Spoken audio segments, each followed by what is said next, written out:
few 1-inch 3-ring binders, just $1.92 each. Staples, back to school, and beyond. In-store only. Offer ends 8/31/19 while supplies last. 1420 WE.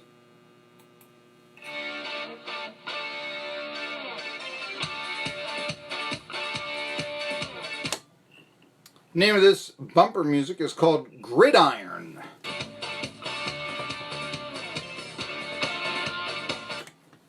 Makes you want to lead off and talk a little bit about football again, doesn't it? I'm Marky Bilson, Tri-City Sports Now. Want to apologize. Tom Shanahan was supposed to join me today. He's an author, wrote a book called Ray of Light, which really adds a lot of insight to the integration of college football and really the integration of college football in the South. College football has had integration in the past. I mean, I can tell you about the black quarterback that played in the 1922 Rose Bowl, but he played for Washington and Jefferson, for instance, okay? So, SEC, it took, I guess it was, Kentucky, 66 was the first team, and Ole Miss didn't even integrate until 72. I mean, that's ridiculous. But, and I'm being mild when I say it's ridiculous. Regardless, just the politics where, you will get, and I will tell you this, that I was reading some, people, and I like to have debates like this, I guess, history of sports, but there is the old feeling that, because it was voted in the polls, and I think that, I've heard certainly a lot of football commentators from the South back in the old poll days that chose a national title. We need to have a college football playoff. I heard that. And I think a lot of it stems from when the SEC was segregated and they were, not getting the praise that it was felt that they should have. I have a tough time believing Ole Miss wasn't the best team in college football, even if they were all white, but I mean, at the same time, let's face it, now you are judging a player by the color of their skin. But Minnesota wins it that year. They lose 2 games. And I'm just not, Ole Miss goes undefeated. I'm just not willing to say that I am totally of the belief that the Golden Gophers were better than Ole Miss. We're talking about also, it shows you how long ago it was, Minnesota and Ole Miss, when up for a national title in 1960. Think about that, Syracuse won it in 59. Well, they may win the Coastal Division, the ACC this year, but... so that's number one. You've got, of course, a lot of people that think Alabama in 66 should have been the national champ.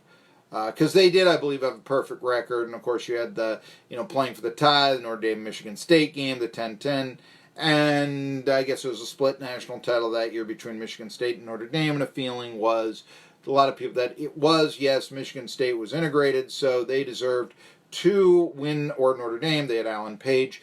They were deserving of a national title. After all, they had more of a reflection of overall, they weren't segregated. Let's face it, these teams opened all their 4 figures that the cream will rise to the top.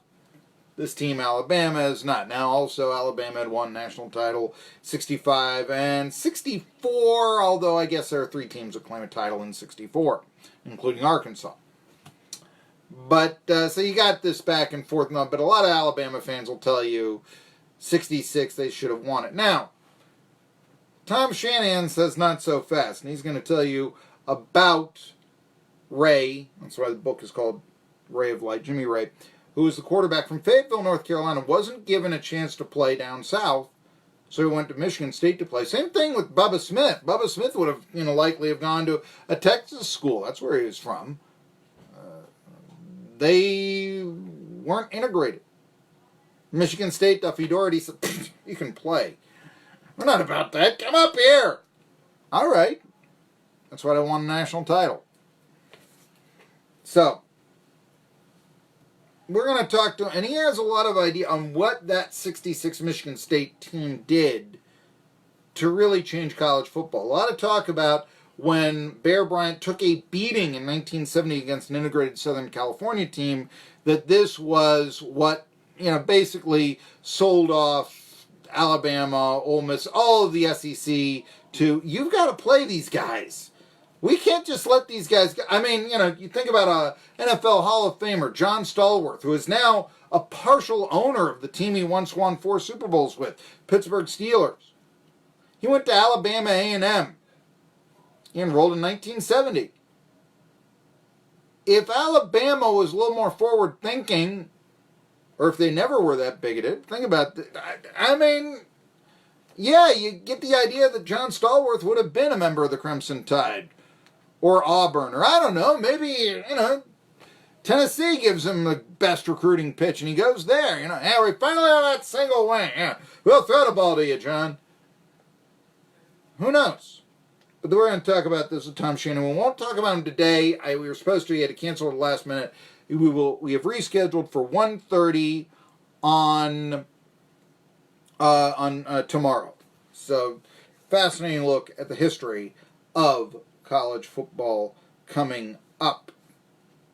There you go. A lot of things but it began with football music. Why not? I talked a little bit about this before, and yesterday I was saying the Miami Dolphins, they kind of figure to be the worst team in the NFL this year.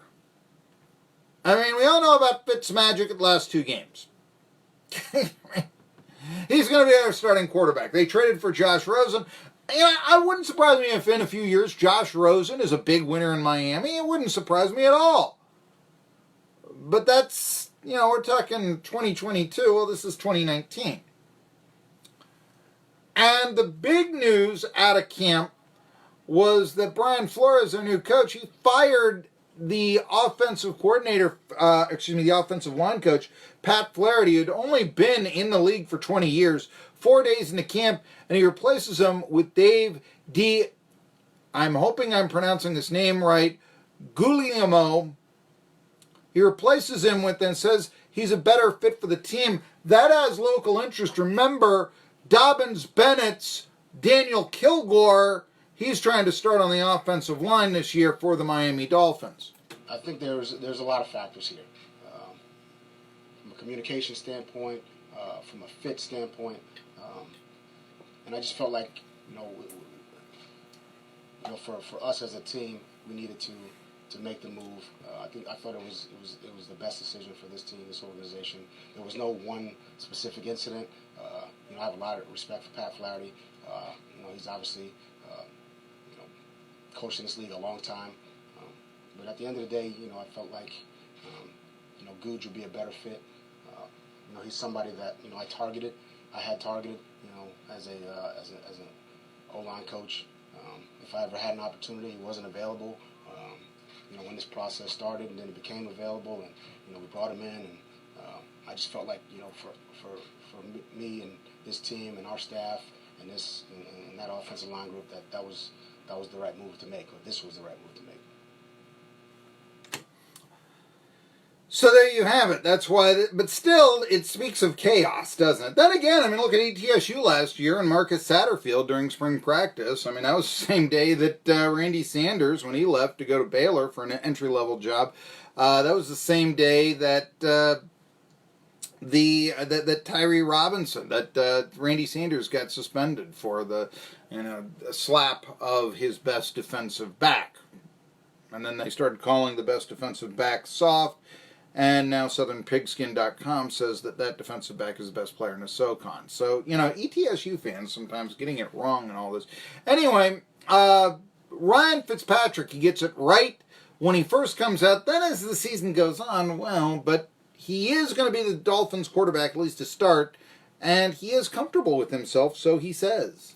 I really have honed in, things that make me more accurate and just really worked on some stuff, just with myself in terms of I know myself well enough to know when it's going to be a good throw or a bad throw and it releases and lets go out of my hands. So, I feel more comfortable with myself and my game right now than I ever have. But how long will he be the starter instead of this man? I think I picked up on this ID in the middle linebacker, and I've never had to make my calls before. I think I'm starting to turn that a little bit second nature, especially in the protection world. So I'm starting to be able to think a little less and play a little more. What would you say, week 5 Week 5 would be week 6. Over under when Roseman start week 6 down in Miami. Tri-City Sports Now. 1420 WEMB.